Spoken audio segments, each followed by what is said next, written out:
Assalamualaikum warahmatullahi wabarakatuh. Kembali lagi di channel Ngaji Akhir Zaman. Di video kali ini kami akan membagikan ceramah Gus Ba yang membahas tentang beginilah cara ayah Gus Ba mendidik Gus Ba ketika masih kecil. Untuk lebih jelasnya, mari kita simak videonya sama-sama. Sekian dari saya. Wassalamualaikum warahmatullahi wabarakatuh. Salam NKRI. Bahkan bapak saya itu kalau didik saya itu begini. Kalau meseli saya atau ngirim saya dulu itu kan pakai mesel. Ini uang kamu 500.000 untuk kamu. Mesti ditambahi 100.000 ini untuk buat jajan sama teman-teman. Mesti ada uang pokok, ada uang sodako. Dulu saya sering tanya, kenapa bapak sangat menghormati teman-teman saya? Kata bapak, kue mondok, aku raiso nyukupi, sing iso nyukupi ya konco-konco. Ternyata betul, rata-rata anak kuliah atau anak mondok, uang pribadinya kan 8 hari dari dikirim sudah habis. Berarti kan masih 22 hari, kok bisa hidup itu kan barokahnya teman-teman itu. Malah yang agak beling itu 1 hari sudah habis, berarti ada 29 yang bergantung sana sini. Sehingga Nabi dulu cara ngendikan itu unik. Kata Nabi, da'un nasa yarzuqu wahu ba'duhum ba'du. Menusau barnawa, itu saling memberi rezeki. Ketika ada kolab, Medina itu pernah kolab, terus sekarang pernah defisit. Beberapa pakar ekonomi datang ke Rasulullah, ya Rasulullah, sa'ir, tolong dikasih harga standar. Tapi apa jawabannya Nabi? La tusa'iru fa inna Allaha huwal musa'ir. Kamu jangan kasih harga, Allah sendiri yang menentukan harga itu. Terus kata Nabi, kenapa engkau begitu ya Rasulullah? Ini negara harus ditentukan harga karena gini-gini. Kata Nabi, saya tidak ingin ketemu Allah dalam keadaan dolim. Tapi ini tentu di teori ilmu modern ini masalah. Tapi menurut orang modern. Tapi kalau menurut ilmu hakikat itu nggak akan masalah. Misalnya, kenapa Nabi tidak menentukan harga dalam keadaan negara seperti itu? Jawabannya pakar-pakar hakikat. Ya saya ulang lagi pakar-pakar hakikat begini. Misalnya ada orang menimbun supaya nanti harganya mahal ya. Terus ditimbun terus sampai nunggu harganya mahal. Lama-lama dia sadar kalau timbunannya nggak ada gunanya karena ternyata orang nggak beli. Nah, ketika orang nggak punya kemampuan beli, yang menimbun juga tidak punya uang. Nah, tapi kalau sampean tanya, tapi Gus Nara tuku barang pokok kan kita mati karena kehabisan stok. Itu masalah tauhid Anda. Bagaimana mungkin kamu bayangkan seorang makhluk tidak bisa hidup atau nggak dapat rezeki? Nabi itu orang yang sampai ke derajat hakikat dari tidak pernah bayangkan gitu.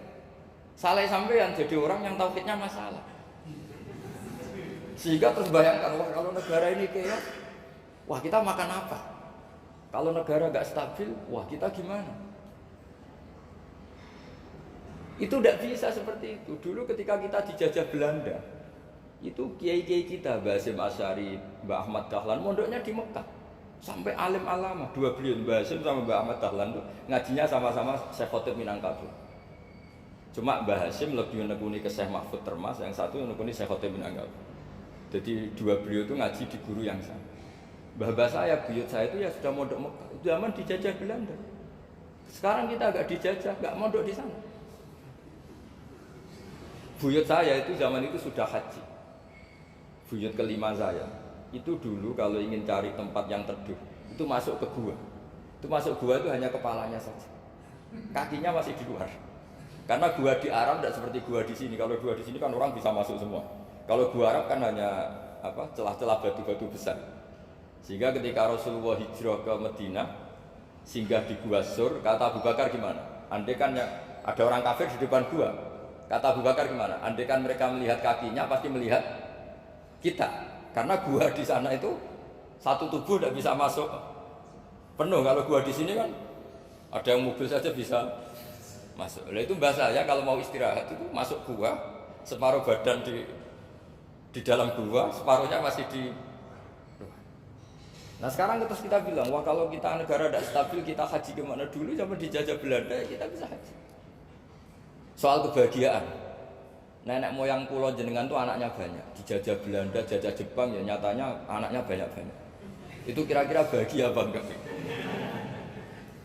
Nah, artinya gini ya tentu kita tidak ingin dijajah itu tentu ya. Tapi kita ini selalu latah Wah kalau ekonomi jatuh kita makan apa? Kalau kita dijajah kita tidak perlu seperti itu. Rahmatnya Allah Ta'ala itu akan adrokatna. Rahmatnya Allah Ta'ala akan menemukan kita.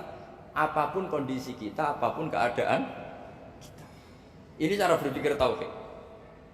Sehingga Nabi itu tidak pernah bayangkan umatku nak tak tunggoni piye, ditunggoni Allah.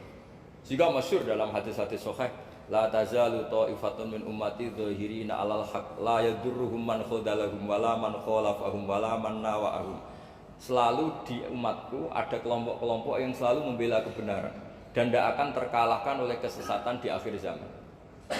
Kenapa? Cara berpikir orang tauhid itu sederhana begini. Allah menamakan dirinya Al-Hadi, penunjuk jalan. Dan sifat Allah pasti nafidah karena Allah tidak terkalahkan. Sama seperti Allah menyifati dirinya Ar-Razzaq, Ar-Razik yang memberi rizki. Maka orang segoblok apapun, selumpuh apapun, selemah apapun tetap dapat rizki. Sama, Allah mensifati dirinya Al-Hadi, memberi petunjuk. Maka zaman serusak apapun orang tetap dapat petunjuk. Sehingga kita tidak perlu khawatir, wah nanti zaman kalau sudah rusak nasib Islam gimana? Ya coba sekarang nasib Islam gimana? Ya baik-baik saja. Dulu ditunggoni wali songo ya banyak orang Islam, sekarang nggak usah wali songo. Ditunggu dosen-dosen yang ngajar aja nunggu digaji. Kiai pidato ya ada yang beri salam tempel. Itu kalau nuruti definisi ikhlas itu tidak ada masuk. Tapi meskipun demikian agama juga jalan. Kenapa agama ini jalan? Karena Allah Al-Hadi, penunjuk jalan. Ketika Allah mensifati dirinya penunjuk jalan dan sifatnya Allah pasti nafidah, pasti terjadi. Karena Allah tidak pernah gagal. Sehingga agama ini akan ada terus sampai akhir zaman. Coba Amerika kayak apa, Islamofobia. Di Amerika tambah lama tambah banyak Islam, Eropa juga gitu, Australia juga gitu. Andai kan nuruti teori sosial, sudah dunia sudah materialistik kayak gini, orang dohirnya itu akan meninggalkan agama. Nyatanya tidak juga. Saya pernah di Korea seminggu, itu di negara ateis. Itu TKI ke sana tuh nyari uang. Ternyata ya kepikiran bikin masjid, bikin komunitas Islam. Coba siapa yang menggerakkan hati itu? Hanya Allah Subhanahu. Ya, jadi cara berpikir tauhid saya ulang lagi, saya mohon sekali di pengajian ini saya cerita wajah alani mubarakan aina ma kuntu. Jadi cara berpikir sekian nabi, terus kita punya karakter tertentu, kita milih nabi ini itu sah. Karena ulama ummati ka'ambiyai Bani Israel. Ulama umatku itu ibarat kayak nabi Bani Israel. Jadi ada yang milih tadi seperti Nabi Isa fokusnya ngurusi orang-orang nakal. Itu juga bagus karena di mana-mana nabi itu seperti dokter. Tapi Nabi Yahya hanya berkawan sama orang-orang soleh. Kita tahu berkawan orang fasik itu resiko ketularan. Iman pas-pasan wae kancane nang fasik kan taqabbalallahu minna minkum gitu. Wong kamu sendiri tidak sehat-sehat amat berteman orang penyakitan kan bahaya. Tapi kalau kamu sebagai dokter kok hanya berteman orang sehat, lalu kamu apa? Penelitiannya gimana? Masa saya dokter spesialis, pernah penelitian, semua orang sehat saya pernah saya teliti. Itu dokter aneh apa enggak? Saya dokter spesialis TBC, spesialis paru-paru. Yang kamu teliti siapa? Semua orang sehat. Pernah meneliti yang sakit? Tidak pernah. Kan ya jadi dokter aneh. Tapi misalnya terus kamu sendiri terus berteman orang penyakitan terus kan ya rawan tertular. Ini ada dua figur yaitu Nabi Yahya dan Nabi siapa?